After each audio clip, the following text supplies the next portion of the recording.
बिस्मिल्लाहिर्रहमानिर्रहीम, अस्सलामुअलैकुम और मैं हूं आपकी मेजबान सुंबल सियाह। नजर डालते हैं अब तक की अहम तरीन खबरों पर। चेयरमैन सफूरा टाउन ने बिजली की बंदिश के बाद मंसलका फ्लाई ओवर के नीचे अपना दफ्तर बना लिया। Vice chairman Abdul Haq Bloch व दीगर अफसरान और मुंतखब नुमाइंदगान उनके हमरा मौजूद थे।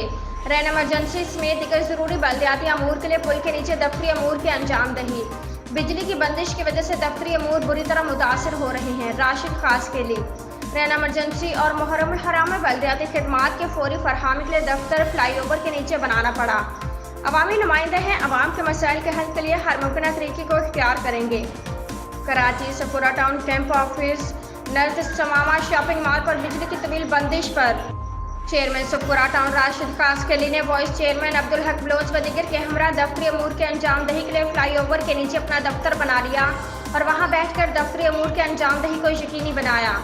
इस मौके पर टाउन चेयरमैन राशिद खासकेली ने कहा कि इस वक्त रैन इमरजेंसी और मुहर्रमुल हराम के हवाले से टाउन इंतजामात करने में मसरूफ है और इस बात के मुतहमिल नहीं हो सकता कि बिजली की वजह से दफ्तरी अमूर को मुतासर होने दिया जाए। लिहाजा फ्लाई ओवर के नीचे दफ्तर बना लिया है और यहीं से दफ्तरी अमूर सर अंजाम दे रहे हैं। हम आवाम के मुंतखब नुमाइंदे हैं, लिहाजा खिदमात के फरहमी के लिए जो भी रास्ता इख्तियार करना पड़ा उसे इख्तियार करेंगे। फ्लाई ओवर के नीचे फराइज सर अंजाम देता देखकर आवाम ने चेयरमैन और उनकी टीम को ज़बरदस्त अल्फाज में सराहा और कहा कि हर अवामी नुमाइंदे को खिदमात की फरहमी के लिए इसी तरह फराइज सर अंजाम देने चाहिए, जिस तरह चेयरमैन सफूरा टाउन राशिद खास के लिए ने एक अच्छी रिवायत डालकर मिसाल कायम की है।